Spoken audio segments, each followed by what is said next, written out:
Students, आज का lecture 5 है और हमारा टॉपिक है ब्रेकिंग एंड स्किडिंग। ठीक है, तो ये हमारे फ्रिक्शन से नेक्स्ट जो टॉपिक है वो ब्रेकिंग और स्किडिंग का टॉपिक है। ठीक है, तो इसको स्टार्ट उन्होंने इस तरीके से किया हुआ है कि उन्होंने ये कहा है कि एक मूविंग व्हीकल का जो व्हील है उसकी जो वेलोसिटी उसके दो कंपोनेंट्स होते हैं। ओके, कि कोई भी मूविंग व्हीकल है उसके जो व्हील है उसके वेलोसिटी के दो कंपोनेंट्स होते हैं। फर्स्ट वन क्या होता है, the motion of the wheels along the road. एक तो व्हील जो है वो मूव कर रहा होता है अलोंग द रोड, यानी रोड के ऊपर। ये देखें, ये मूव कर रहा है, पहले वो इस पॉइंट पे था, इसके बाद ये मूव करके इस पॉइंट पे आ जाएगा, यानी इस तरीके से इसकी मोशन होती है। सेकेंड वन ये है the rotation of the wheels about axis. और सेकंड ये है कि ये जो व्हील है अपने एक्सिस के अबाउट जो है वो भी उसकी भी मोशन होती है, यानी एक मोशन होती है अलोंग द रोड और सेकंड क्या होती है व्हील की अबाउट इस एक्सिस। तो इसकी वेलोसिटी के दो कंपोनेंट्स होते हैं। ठीक है, अब नेक्स्ट क्वेश्चन हमारे पास ये है how moving wheel is stop, कि एक जो व्हील है जो मूव कर रहा होता है वो एकदम या स्टॉप कैसे हो जाता है। देखिए, इससे पहले भी हमने फ्रिक्शन के टॉपिक में यही कहा था कि अगर किसी बॉडी को मूव करना है तो उसके लिए भी फ्रिक्शन की ज़रूरत है, तो अगर किसी बॉडी को आपने स्टॉप करना है तो उसके लिए भी आपको जो है वो फ्रिक्शन की ज़रूरत होती है। तो इसके आंसर के लिए हम कहेंगे friction is needed to stop the moving vehicles. ठीक है, फ्रिक्शन की ज़रूरत होती है किसी भी मूविंग ऑब्जेक्ट को स्टॉप करने के लिए। अब इसके बाद नेक्स्ट आ जाता है, अब हम ये कहें, ये अगर ये क्वेश्चन आता है या हम इस चीज़ को डिस्कस करें, वाई अ बॉडी स्लिप, कि एक बॉडी जो है मूव करती है बॉडी जो वो स्लिप कैसे हो जाती है। तो उसकी भी यही रीज़न है, वहाँ जो फ्रिक्शन होती है वो लेस होती है between the tyres and the road, यानी टायर और रोड के दरमियान जब फ्रिक्शन जो है उसकी अमाउंट जो है वो कम हो जाती है या लेस हो जाती है, तो फिर क्या होता है वो बॉडी जो है वो जो मूविंग व्हीकल्स है वो क्या हो जाती है, वो स्लिप हो जाती है। अब नेक्स्ट आ जाता है हमारे पास स्किडिंग। ठीक है, अब हम स्किडिंग की तरफ आते हैं। देखिए, स्किडिंग का जो टॉपिक है इसमें उन्होंने ये कहा है कि to stop the car quickly large force is needed but there is a limit to this force of friction that tyres can provide.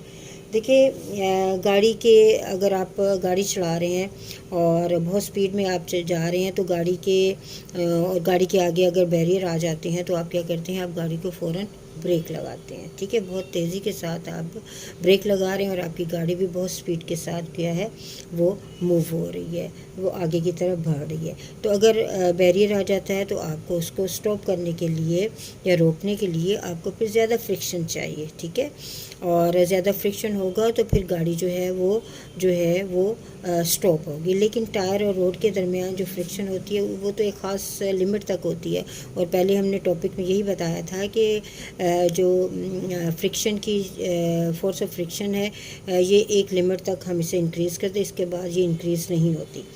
तो जब आप इस बहुत तेज़ी के साथ जब आप गाड़ी को रोकने के लिए जब आप ब्रेक अप्लाई करते हैं तो एक्चुअली क्या होता है कि जो व्हील्स होते हैं वो लॉकअप हो जाते हैं, गाड़ी के व्हील्स जो होते हैं वो क्या हो जाते हैं, वो लॉकअप हो जाते हैं। लेकिन गाड़ी जो है लार्ज मोमेंटम के साथ तो मूव कर रही है, क्योंकि गाड़ी की वेलोसिटी भी है जिसके साथ वो मूव कर रही है, उसका कुछ मास भी है जिसकी वजह से उसके पास कुछ मोमेंटम है, और इस मोमेंटम की वजह से गाड़ी क्या हो जाती है, वो स्किड हो जाती है। ठीक है, और इस तरीके से जो गाड़ी है वो स्किड हो, यानी ये सिचुएशन हो जाती है कि जब आप इतनी ज़्यादा फोर्स ऑफ फ्रिक्शन अप्लाई नहीं कर सकते तो इसके रिज़ल्ट में जो होते हैं वो मूविंग व्हीकल्स के जो व्हील्स हैं वो क्या हो जाते हैं, लॉकअप हो जाते हैं और गाड़ी जो है वो क्या हो जाती है, वो स्किड हो जाती है। ठीक है, तो इसी तरीके से अगर स्किड हो जाती है, इसके अलावा it will lose its directional control. ऐसा भी होता है कि अपनी डायरेक्शन कंट्रोल जो है वो उसकी ख़त्म हो जाती है, मे रिज़ल्ट इन एन एक्सीडेंट, और फिर क्या होता है फिर इसके रिज़ल्ट में क्या है, एक्सीडेंट हो जाता है। ठीक है, तो ये था स्किडिंग। ठीक है, स्किडिंग के बारे में आपको पता है। अब है ब्रेकिंग फोर्स किससे कहते हैं, उसकी डेफिनेशन की तरफ हम आ जाते हैं। The force of friction between the tyres and the road necessary to stop a moving vehicles. ठीक है, यानी एक मूविंग व्हीकल्स को स्टॉप करने के लिए हमें फोर्स ऑफ फ्रिक्शन जो है वो बहुत ज़रूरी है, जो कि टायर और रोड के दरमियान होती है। तो उसे हम क्या कहते हैं, उसे हम ब्रेकिंग फोर्स कहते हैं। ठीक है। और इसी तरह जो स्किडिंग ऑफ ए व्हीकल, इससे पहले मैंने आपको इसके मतलब बता दिया कि स्किडिंग ऑफ व्हीकल जो है वो क्या है। चलिए स्टूडेंट्स, ये तो था हमारा कुछ टॉपिक जो कि ब्रेकिंग और स्किडिंग।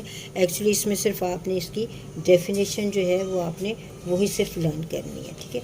अब हम इस यूनिट के जो MCQs हैं उसकी तरफ आते हैं। अब हम कुछ इसके MCQs जो हैं वो डिस्कस करेंगे। चलिए हम स्टार्ट करते हैं। सबसे पहले जो है वो MCQs है, Newton first law of motion is valid only in the absence of, ठीक है। न्यूटन लॉ जो है वो वैलिड होता है किसकी एब्सेंस में? फोर्स, नेट फोर्स, फ्रिक्शन या फिर मोमेंटम, ठीक है।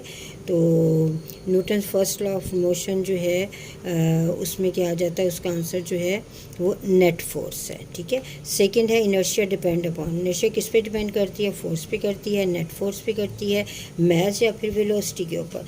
इनर्शिया का टॉपिक जो हमने पढ़ा था उसके अंदर हमें यही रिज़ल्ट मिला था कि इनर्शिया जो वो डिपेंड करती है मास पे, ठीक है।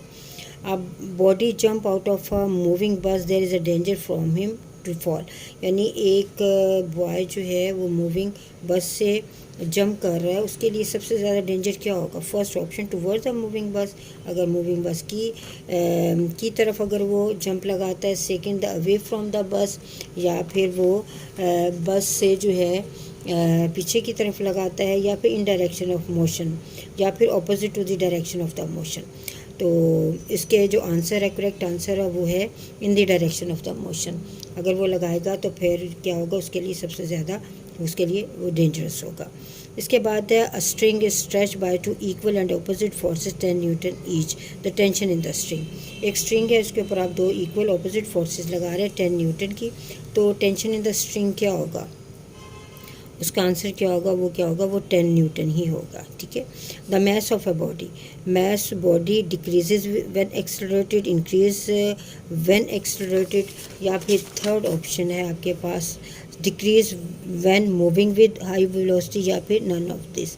तो इसमें आपका जो आंसर है, इसमें कोई भी ऑप्शन जो है इसके आंसर में नहीं आती, तो ये है डी ऑप्शन आ जाता है। इसके बाद है two bodies of masses M1 M2 attach to the end of a inextensible string passing over frictionless pulling such that both move vertically, the acceleration of the bodies. ये हमने दो केसेस किए थे। ये जो आपके पास जो फर्स्ट केस है उसमें जब हमने एक्सेलरेशन का जो फार्मूला ड्राइव किया था वो ये था B option, M1 minus M2 over M1 plus M2 into g. अब सेकेंड नेक्स्ट है which of the following is the unit of momentum. Momentum का यूनिट क्या है? वो न्यूटन सेकेंड है, ठीक है। When horse pulls the cart the action is on, यानी जब एक हॉर्स जो है एक कार्ट को पुल करता है तो एक्शन किस पे होता है? इसका आंसर है earth and cart. Which of the following material loss friction when pushed between metal plates, यानी दो मेटल प्लेट्स के दरमियान जो है जब आप पुश करते हैं तो कौन सी चीज़ जो है फ्रिक्शन को कम करती है? Water, fine marble powder, air या फिर ऑयल। तो इसका ऑप्शन है ऑयल, ठीक है। तो ये तो हमारे MCQs के आई होप कि आपको इस लेक्चर की समझ आ गई होगी। अल्लाह हाफिज़।